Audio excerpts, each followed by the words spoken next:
Most video games don't go right into the first level when you start the game. They have a little intro and then a menu. And today we're going to work on our little intro screen. You can have more than one if you want. What we're going to do first is add a new scene. So we're going to come up here, add scene. We'll add an empty scene and we'll call it intro. Into this scene we are going to add ourselves, well, let's go into front view here. One, and we'll hit shift, or we have to add a camera first, so space bar, add a camera, and then shift 0 will make that view that your cursor is over the camera view. So now that we have that there, we can set that up like this, and now we can add some text is what we're going to add. We can zoom in here, and if we go into edit mode down here and hit tab, we can change it, and we'll just call it My 3D Game. We will click center here, and we'll hit tab to come out of edit mode, and we'll hit extrude. Probably twice would be good. And then we'll go into materials, we'll add a material, and we'll make it red. We'll go into the side view, and we'll hit R for rotate, hold down control, and turn it 90 degrees. At this point, if you hit P, you won't see it in the game, and the reason for that is that text are paths, and paths don't show up visibly in a game. So what we're going to have to do is hit Alt-C, and that's convert to, and we're going to convert it from a curve to a mesh. Now if we hit P, it shows up in the game. Notice we got a gray background. That's because we don't have a world set up. Under materials, we'll click on this little globe here. We're going to go add new world, and we'll make it black. Now we have a black background. Now we're going to grab that, move it up, and let's move the camera in a little bit. Grab it on the y-axis. There we go. And we're going to add some more text, and we are going to tab to edit it, and we'll call it, we'll say underneath it, by Metal X 1000. And we'll give that a texture, a material as well. We'll make it like a dark blue, and then we'll go into edit, and we'll go center, extrude, and then if we hit tab to go out of that, you'll see that extrude. We'll extrude a second time, and then we will hit bevel a few times, give it some beveled edges there. In the side view, we're going to go control R for rotate, hold down control, and rotate it 90 degrees. And then we will scale it down and move it up.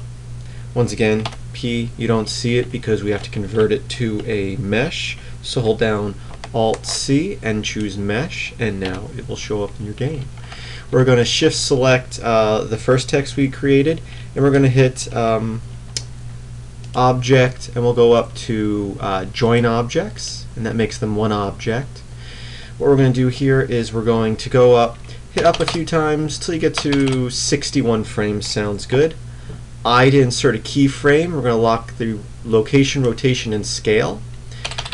We'll go up to 151, lock a keyframe there, and we'll go back down to frame 1, the very first frame, by hitting shift down arrow. And what we're going to do is we're going to rotate it on the z-axis, and we'll rotate it 90 degrees like that, and then we'll grab it on the y-axis and move it way off back in the distance here, and we're going to hit I and lock that. Now if we go through our frames, you'll see it flies in like so. If we go back to frame 151, we can even add a little bit more movement. We're going to grab it on the y-axis and just move it in a little bit more, and hit I to lock that in.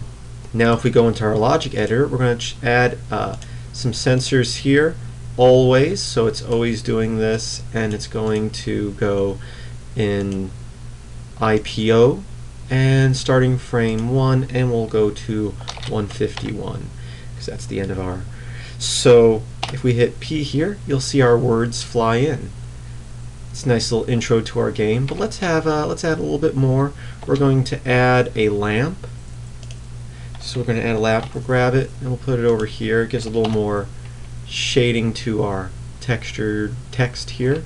But what we're going to do is we're going to go down to, let's say, frame 131, and we're going to go into the material window here, and we're going to hit I down here and choose energy. And so we set a keyframe for the energy, which is now at 1. If we go to, let's say 161, we'll lower the energy down to 0 and say I energy.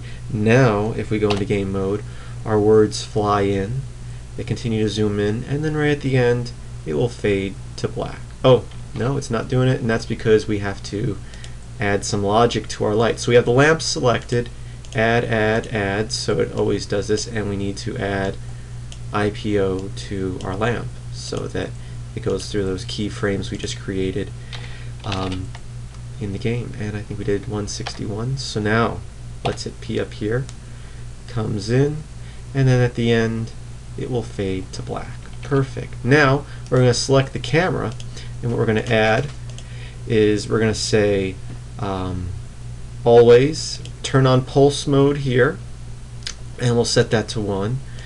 And then we're going to connect these, and we're going to add a property. We're going to call the property time. We're going to make it an integer, and it's set to 0 right now. And what we're going to do is we're going to say so every 1 frame we're going to set the property of time equal to time plus 1. So we're adding 1 to time each time. And now we're going to add always, or actually add property, and we're going to say when the time equals 161, what we want to do is we want to change scenes. So we're going to select scene, and we're going to set scene, and our game's scene, if you look up here, is set to, it's called scene. You can call it level 1 or whatever. Remember, it's case sensitive, capital S in this case. Connect, connect. Now if everything works right, our words should zoom in. As they come in, should fade to black, and then start our game. Perfect. We're going to save that. I'll save that file online. I'll put a link in the description. And if you want more videos and tutorials like this, go to filmsbychris.com. Still working on the site, but we're putting stuff up. It's going to involve open source media, so video game programming, video editing, and music editing, and sound effects and stuff are all going to be on that site, all open source. Thank you for watching this video, and I hope you enjoy. I hope you keep watching.